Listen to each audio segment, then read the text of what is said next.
Kawadhi e kaunti ma Siaya en imbo mar Kenya kawuono ne oriwore kod piny ngima e godiechieng' lowo kata World Soil Day kokalo chenro mar ProSoil majiwo nyak mar lowo kod arita mare kuom higni 10 sani ka gipuonjo oganda wi ber mar rito lowo ne pur kod pith. Millicent Adhiambo miyowa ler mathoth.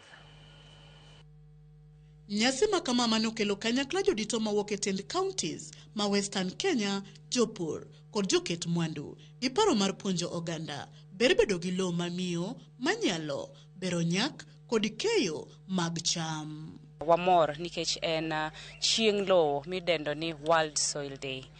To wasebedo kwatiyo gi jopur Western Kenya, Kakamega, Bungoma kod Siaya counties ka wapuonjo jopur e weche mopogore ma ginyalo tiyogo mondo gilos go ndhadhu mar lowo.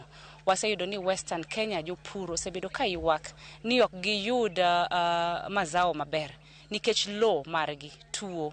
Ok timne soil testing to be acidity mar lowo ni malo. Koro chenro mar ProSoil ma wasebedo kwa implement counties gi osebedo ka dhi mbele kuom higni 10. We have had success stories here of farmers who have through this project improved their yields per acre from 2.5 sacks per of 90 kg to up to 20 bags in one cycle. Chenro ni mar ProSoil maisiro kod riwruok mawuok e piny German GIZ osekonyo jopur gana 250 pachoka e tijgi mar puro oganda, oduma, alode kod kothe mamoko manyaka sani keyo margi osemedore gi 40%. We have trained 225,000 farmers in Western Kenya on sustainable soil management practices.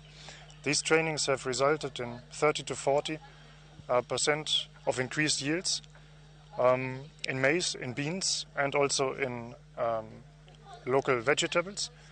In some good seasons, even more beyond that. Nyaka choklo watere laboratory mwange to ngimane chalo nadi gin madini mage manitie nikech wasebedo kwa dhi duka miluongo ni agrovet to wanyawanyo fertilizer blanket moko ng'eny to wadwaro nitrogen to wadwaro phosphorus koso wadwaro potassium.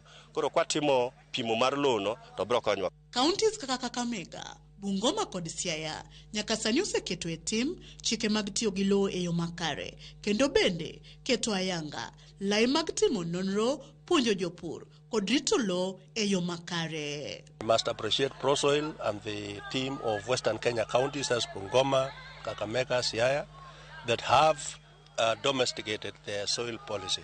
The soil policy will provide a framework on how the soil should be managed in terms of research, capacity building, funding, and other innovative sustainable mechanisms that shall be being put in place. Kaka department mara kache county government ma Siaya laboratory wasegero mwasitieko sani wane process mare stocking it with the required reagents mobro tiyogo wase employ staff mobro tiyo laboratory kendo pan wabro chako test lope mag lowo at a subsidized rate wanyalo keto $800 per sample.